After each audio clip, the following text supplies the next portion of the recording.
Hello students, स्वागत है आपका अपने यूट्यूब चैनल पर। प्यारे विद्यार्थियों, आज हम आप लोगों के लिए एक मज़ेदार वीडियो लेकर के प्रस्तुत हुए हैं। इसमें हम आपके लिए आज मॉलिक्यूलर वेट और इक्विवेलेंट वेट कैलकुलेट करना बताएंगे। तो प्यारे विद्यार्थियों, स्टार्ट करते हैं हम आज का नया वीडियो। सभी स्टूडेंट्स के लिए आज हम मॉलिक्यूलर वेट कैसे कैलकुलेट करते हैं, सबसे पहले इसके विषय में बताते हैं, क्योंकि ज़्यादातर स्टूडेंट्स की दिक्कत रहती है कि सर मॉलिक्यूलर वेट कैसे कैलकुलेट करते हैं या इक्विवेलेंट वेट कैसे कैलकुलेट करते हैं। तो सबसे पहले हम आप लोगों के लिए मॉलिक्यूलर वेट कैसे कैलकुलेट किया जाता है इसके विषय में बताएंगे। ये बहुत ही सिंपल तरीका रहता है इसका। पहले हम देखेंगे कि जो भी हमें कंपाउंड दिया जाएगा उस कंपाउंड में कितने एटम्स प्रेजेंट हैं। उन एटम्स के एटॉमिक वेट क्या हैं, उन सभी एटम्स के एटॉमिक वेट को हम जोड़ देंगे। जोड़ने के बाद जो भी संख्या हमें प्राप्त होती है वो उस कंपाउंड का मॉलिक्यूलर वेट होगी। तो चलिएगा हम स्टार्ट करते हैं। सबसे पहले हम बात करते हैं HCl के मॉलिक्यूलर वेट की। HCl को हम हाइड्रोक्लोरिक एसिड या हाइड्रोजन क्लोराइड भी कहते हैं। तो हम देखेंगे कि इस हाइड्रोक्लोरिक एसिड में एक एटम हाइड्रोजन का प्रेजेंट है और एक एटम क्लोरीन का प्रेजेंट है। अब हम यहाँ पर क्या करेंगे, हाइड्रोजन एटम के एटॉमिक वेट और क्लोरीन एटम के एटॉमिक वेट दोनों के लिए ऐड करेंगे।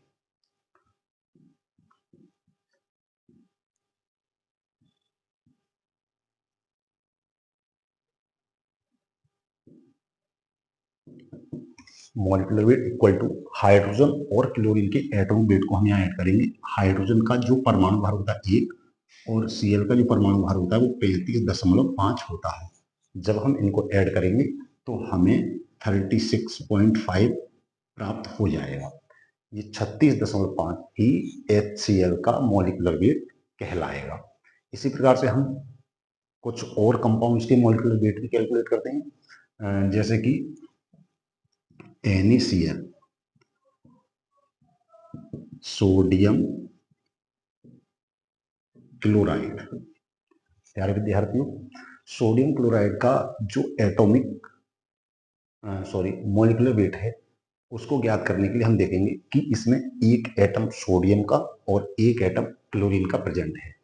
अब हम क्या करेंगे कि जब हम इसका मॉलिक्यूलर वेट ज्ञात करेंगे तो इसमें एक तो जो सोडियम का एटम दिया हुआ है उसका एटॉमिक वेट होता है 23 और Cl का जो एटॉमिक वेट है वो होता है 35.5। दोनों को हम जोड़ देंगे। जोड़ने के बाद हमें 58.5 यानी 58.5 प्राप्त हो जाएगा और यह 58.5 NaCl का मॉलिक्यूलर वेट कहलाएगा। इसी प्रकार से हम और भी बहुत सारे कंपाउंड्स के मॉलिक्यूलर वेट इसी पैटर्न पर ज्ञात कर सकते हैं। प्यारे विद्यार्थियों, आप लोग जो है, मैं यहाँ पर कुछ कंपाउंड्स लिखता हूँ, उनके मॉलिक्यूलर वेट अपने कैलकुलेट करके देखेंगे। जैसे कि H2SO4, इसको कहते हैं सल्फ्यूरिक एसिड।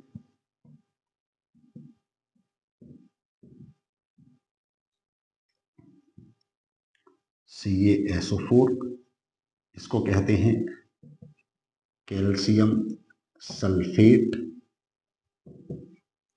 और एक कंपाउंड होता है Na2CO3, जिसको हम कहते हैं सोडियम कार्बोनेट। तो प्यारे विद्यार्थियों, आप जो है as a homework sulphuric acid, calcium sulphate और सोडियम कार्बोनेट के मॉलिक्यूलर वेट ज्ञात कर सकते हैं। अब इसके बाद हम आप लोगों के लिए किसी भी कंपाउंड का इक्विवेलेंट वेट कैसे कैलकुलेट किया जाता है इसके विषय में बताते हैं।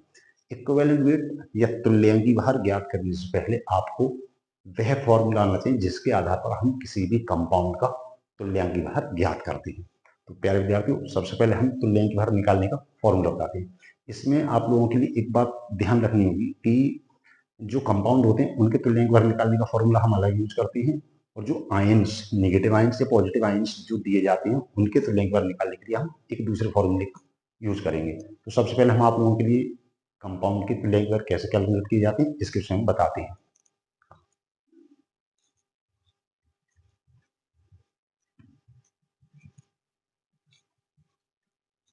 तो चलिए स्टार्ट करते हैं कि कंपाउंड के तुल्यांक भार या इक्विवेलेंट वेट कैसे कैलकुलेट करते हैं। प्यारे विद्यार्थियों, इसका जो फॉर्मूला होता है इक्विवेलेंट वेट इक्विवेलेंट वेट किसी भी कंपाउंड को जब हम निकालते हैं तो मॉलिक्यूलर वेट ऑफ कंपाउंड, यानी जो भी हमें कंपाउंड दिया गया है, जो भी हमें यौगिक दिया गया है, उसके मॉलिक्यूलर वेट के लिए लिखेंगे और इसके अनुपात में हम उस कंपाउंड की जो पॉजिटिव वैलेंसी या जो नेगेटिव वैलेंसी, यानी कि जो धन संयोजकता या उसकी जो ऋण संयोजकता है, उसका उपयोग कर सकते हैं। पॉजिटिव वैलेंसी या इसकी जगह पर हम नेगेटिव वैलेंसी का भी यूज कर सकते हैं। तो देखिए, इस फॉर्मूले का इस्तेमाल करके हम बहुत सारे कंपाउंड्स के इक्विवेलेंट वेट कैलकुलेट कर सकते हैं। जैसे कि सबसे पहले हम आपको इक्विवेलेंट वेट NaCl का निकाल करके दिखाते हैं। NaCl अभी हमने इसका मॉलिक्यूलर वेट ज्ञात करके बताया था, इसका नाम सोडियम क्लोराइड रहेगा। इसका इक्विवेलेंट वेट ज्ञात करने के लिए हम इस तरीके से लिखेंगे इक्विवेलेंट वेट। तो प्यारे विद्यार्थियों, यहाँ मॉलिक्यूलर वेट ऑफ कंपाउंड, इसके लिए हम जो भी हमें कंपाउंड दिया गया है उसका मॉलिक्यूलर वेट लिखेंगे। जैसे कि यहाँ सोडियम का एटम है 1 और Cl के एटम का सोडियम के एटम का जो एटॉमिक वेट होता है वो 23 होता है और Cl का जो एटम है उसका जो एटॉमिक वेट होता है वो 35.5 होता है। यहाँ पर जो पॉजिटिव वैलेंसी के रूप में हम यूज करेंगे सोडियम एटम्स की जो पॉजिटिव वैलेंसी उसका इस्तेमाल करेंगे, जिसकी पॉजिटिव वैलेंसी रहती है 1। इनको जब हम कैलकुलेट करेंगे तो ये 58.5 हो जाएगा। इसी प्रकार से हम और भी बहुत सारे कंपाउंड्स का जो इक्विवेलेंट वेट है वो कैलकुलेट करके दिखा सकते हैं। जैसे कि मान लीजिए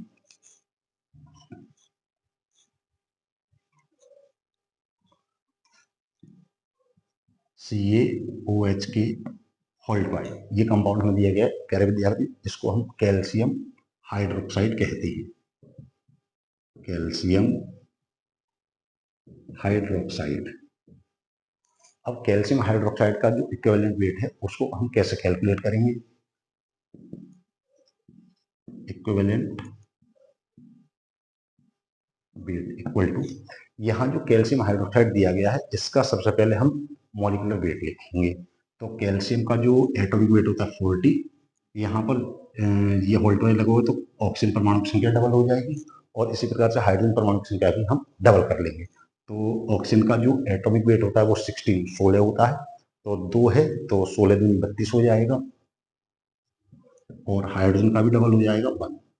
और यहाँ पर जो हम पॉजिटिव वैलेंसी यूज करेंगे वो कैल्शियम एटम की करेंगे, क्योंकि कैल्शियम पर 2 पॉजिटिव चार्ज होते हैं, इसलिए ये जब हम ऐड करेंगे, सॉरी यहाँ पर ये 2 आएंगे, अब वो जब हम इन्हें ऐड करेंगे तो ये 74 हो जाएगा अपॉन 2 37। इस तरीके से हम बहुत सारे कंपाउंड्स के इक्विवेलेंट वेट ज्ञात कर सकते हैं।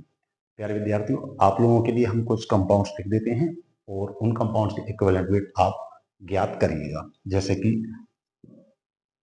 CaSO4, H2SO4, Na2CO3। आप लोगों के लिए तुल्यांक भार निकालने में एक बात का और ध्यान रखना होगा कि जिन एटम्स की पॉजिटिव वैलेंसी 1 होती है उन एटम्स की संख्या यदि किसी कंपाउंड में 1 से ज्यादा रहती है तो वही संख्या धन संयुक्ता या पॉजिटिव वैलेंस के बराबर मानी जाएगी। जैसे कि H2S4 में हाइड्रोजन की हम धन संयुक्ता यूज करेंगे, हाइड्रोजन की जो पॉजिटिव वैलेंसी रहती है वो 1 होती है, लेकिन यहाँ पर हाइड्रोजन परमाणु की संख्या 2 दी हुई है तो हम इसकी संख्या को ही पॉजिटिव वैलेंसी के रूप में यूज कर सकते हैं। इसी प्रकार से सोडियम परमाणु की जो पॉजिटिव वैलेंसी रहती है वो भी 1 रहती है। अब यहाँ पर एटम्स की संख्या 2 दे रखे तो हम इसकी पॉजिटिव वैलेंसी 2 यूज करेंगे। तो आज आप लोगों ने प्यारे विद्यार्थियों इक्विवेलेंट वेट और मॉलिक्यूलर वेट कैसे कैलकुलेट किए जाते हैं इसके बारे में सीखा।